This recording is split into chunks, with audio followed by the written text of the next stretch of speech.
Welcome back to Minnesota Home and Garden.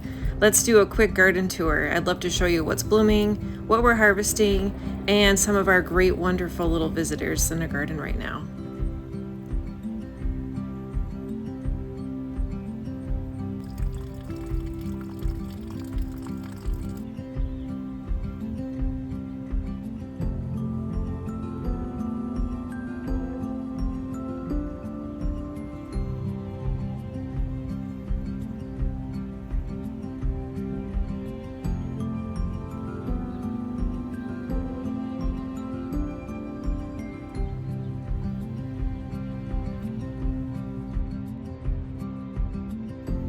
Harvesting more kale, some peppers, jalapeno, some listata eggplant, fairy tale eggplant. How cute are these? Sun sugar, best tomatoes of all time. This weekend we are going to pull out these brassicas on the edges here. They're pretty much done, and these are all the in-ground potatoes we did this year. I think we're gonna dig them up. It's time. We're gonna dig them up.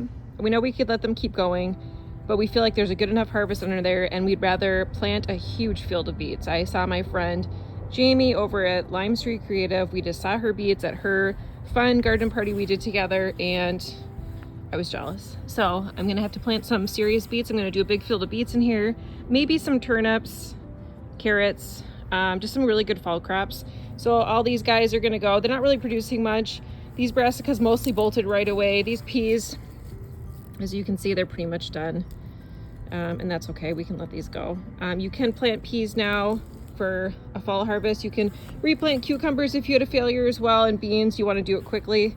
Just wanna show you our bush beans this year. We've got a golden bush bean, we've got jade green bean, and a wax bean. So, oh, and dragon's tongue, look at that.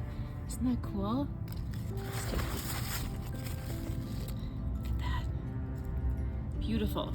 We've got a watermelon vine we'll probably let go. I don't think it's gonna produce anything this year. It was too cold in the beginning and the vine's a little bit too small. We'll let it go, see what happens. We've got, ironically, this is a squirrel planted pumpkin. As you can see, it is pristine, no squash bugs. It's so ironic. We don't know what kind of pumpkin it is or squash, but it's pretty prolific and doing well. This is Tomatillo Island. We usually plant about 2 plants, but we end up with about 50 volunteers. We're already harvesting them and a little bit. And so you can see some husks are still out of flowers, some that are not fully developed, but we make really good salsa verde and enchilada sauce with these. Just one of my cherry tomato trellises, 3 varieties put together here. Tomatoes are really slow this year, but as you can see, we're pretty saturated. So just any day now, you can tell they're just starting to ripen just a little bit. So we can't wait to get those going. Here's our lovely herb garden. We got to get back in there and start harvesting soon. We still got to harvest our thyme. We've got lemon thyme and lime thyme this year. It's kind of hidden a little bit there. Got volunteer borage and lemon mint, or lemon basil actually, I think. Really good, fantastic basil this year. We got to get harvesting, start making some pesto, some chamomile we need to harvest. Some volunteer plants in here. I'm going to make the most of this. This is fennel bronze. We've grown it in the past. Look at that, isn't that beautiful? Nice little flowers. The like little ferns are so delicious. They are a great addition to pickles. Our tarragon's out of control. We already started drying some of it. We'll probably harvest it again. We'll do our big end of year seasoning, which is usually tarragon, oregano, a little bit of fennel, sage, and rosemary. It's just a great blend. It goes in everything. We've got a nice looking rosemary plant here. We have another one in a pot. I'm hopefully gonna bring in this winter. We tried replanting cilantro and it's just starting to come up. I'm hoping to have a great crop for salsa. This has kind of gone to seed. Might keep some coriander for a spice. It's always great. The lavage is looking really good. This is a perennial if you guys want to grow this in Minnesota. It is very hardy and prolific. We got some lemongrass back here. Restarted our lettuce buckets. We had problems with bunnies. That's why there's so many buckets there. Squirrels and chipmunks. Just digging and being naughty. I'm hoping the second round goes better. A lot of weeds this year. Look at that. I need to weed these out, but these, believe it or not, will produce well into the fall. So those look pretty good. Our stackables are looking okay. They didn't really appreciate the super high heat that we had. We've got a couple little tomatoes right here. They're producing. They're doing good. Excited to make some sauce. This garden needs to get redone. This is my memory garden for Indy. It's super overgrown. We haven't had time. That's my big goal this year, is to get over here. I started a bunch of seeds. We did winter sowing. We did a bunch of flowers. So I'm going to add some Shasta daisies, lots of echinacea. I think I even did a really cool salvia by seed, and we just need to weed it out, thin it out, and start planting some of those perennials. This is our in-ground garden this year. Just harvested a ton of kale. This is it's like an Italian cabbage / kale. It's really sweet, really tender. It's supposed to be really good for soup. So it's new to us this year, but a lot of people recommend it. Lots of squash.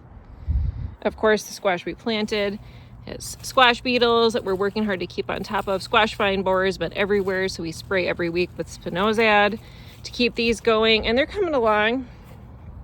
You can see we've got a couple tiny little pumpkins heads. Let's see if I can find one for you so you can see. It's kind of funny, you start seeing them form into pumpkins even when they're totally, you know, green.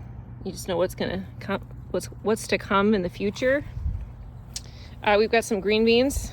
These are winter beans. I believe these are from Baker Creek, and our corn is finally starting to look like it's going to turn out great. This is a new variety to us. It is incredible sweet corn. Hoping for a great harvest. Looks like we're going to have 2 ears per stalk, which is pretty exciting for a small space. Lots of squash in here. We did a little bit of sweet potato. We had some extra tubers to plant, so we thought, well, what the heck, might as well put it in here. This is going to be our future strawberry asparagus patch. We had to really fence it in this year. As you can see, we fenced it multiple times because we had just a really bad bunny problem. And unfortunately, the bad bunny problem continued to our beautiful brassica tunnel, and they actually damaged our netting. So we did actually get a few late season cabbage moths in here. You can see, you can't really tell from the screen, but they did a little bit of damage. It is what it is. They're still organic. They're still tasty. They'll still be, you know, make good cabbage dishes. It's just kind of a bummer. It's nice to do my cabbage and bok choy completely spray free. That's why we do the net. So we'll have to replace the net for next year, but I still like this method the best. Our zucchinis are finally producing. These are our white zucchini back here on the side of the house. We also have like a green zucchini. We love zucchini. We need to get in here and clean up some of these weeds. It's bad. We're finally starting to get some tomatoes from here. Got a couple sun sugars today, not much.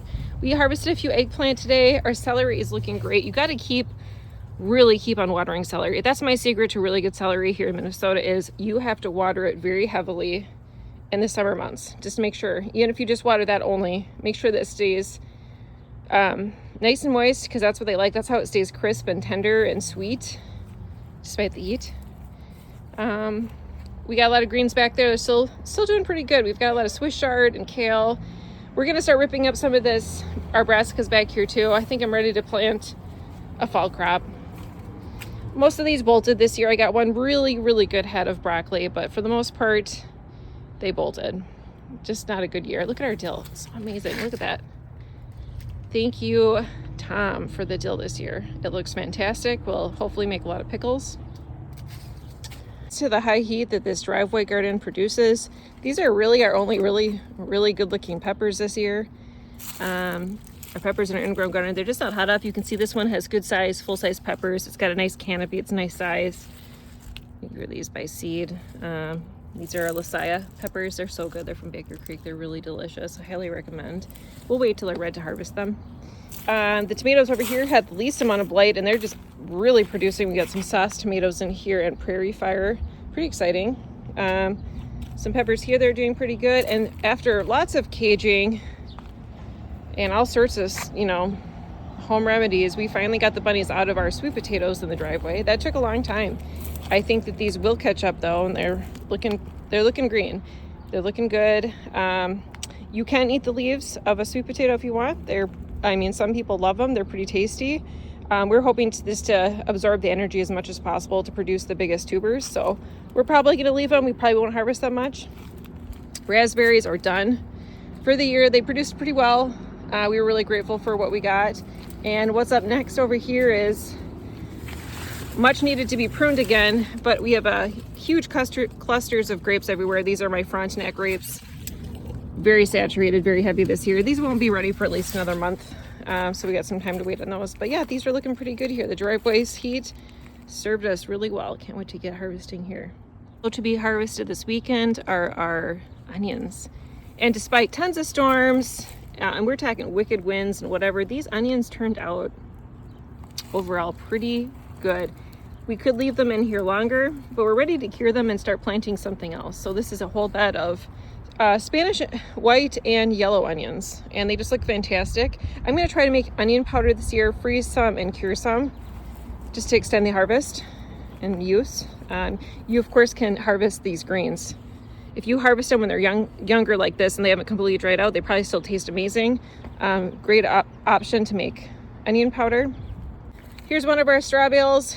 Obviously you can see that it's heavily caged thanks to my client who had some extra chicken wire for me. Amen. The bunnies were getting up here and really just feasting. So hopefully, despite all the setbacks and the fact that it's August 1st, we still get some really fantastic sweet potatoes in our straw bales. Here's our other onion bed. This one we did not keep up on the weeds as well. And they were planted a little bit closer to each other, so you can kind of see. These are gonna be a little bit smaller, but they still look great. They'll still be tasty. And you know what? The small ones that we had last year cured just as good as the really big ones, and they really kept all season for us, and that was just really excellent. So kind of the same thing over here. Ideally, you don't have as many weeds, but what do you do? Here's our other sweet potato bale.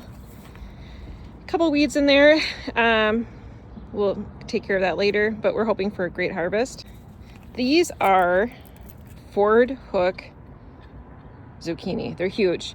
They've been really producing really well. Look at how healthy these leaves are. I'm pleased. I'm impressed. This was my garlic bed, and unfortunately out of 90 bulbs of garlic planted, only about 12 came up. It was the heat in March that thawed things out, unfortunately, because this is a really sunny location. They came out of dormancy, and then unfortunately we went back to winter because it was March, and unfortunately they refroze and just did not come up. A lot of people in Minnesota had that problem this year. Don't give up on garlic if that happened to you, if it was your first year. Garlic is, generally speaking, very easy to grow. Make lemonade of this situation because garlic grows in great soil, so go ahead and plant zucchini, beans, you name it. We'll probably plant a back row here of maybe some carrots or something like that. It's a great fall crop. When these zucchini are done, those will take over, and that'll be great. Getting to our front yard garden is walked by our cup flowers. If you don't have these, they do kind of spread, but these are just really fantastic flowers. They have little pockets here that collect water, making it safe for insects like butterflies and bees to drink water. They're textured leaves, and they have these great little flowers that attract all sorts of things. Bees, butterflies, even tiny little birds. They love them. It's kind of like and it kind of offers like a fencing and privacy from neighbors. I love them. Patio garden's doing okay. We still have some mulch to put out. We've got a couple tomatoes and peppers. Things are coming along. Like I said, most of my peppers are small this year, but they're producing. That's okay. It is what it is. Every year is different. Got some more peppers over there. Thank goodness we've got some good looking paprika. We love paprika. We make our own spices here. It's great. We're back to our front yard trellis garden here. Everything's doing really great. Our carrots look fantastic. We'll probably harvest those soon. They look great. You can leave carrots in as long as you want. You know, it's up to you. We're still producing a lot of tomatoes. We do have really bad tomato blight this year. It's due to the rains. We did everything we could to prevent, but it is what it is. Our apple trees are actually doing pretty good this year. A little bit of bugs. We like being organic here. We just do an organic spray. We're working on pest control. We've had a lot of squirrel issues in the past, but looks like it's going to be an okay year maybe. So we're looking forward to maybe making some sauce. These are our front yard potato buckets. These were in the back last year. They're pretty much dead. I'm ready to harvest them, but we might just leave them in here. You can leave these in here until frost. Doesn't really hurt anything.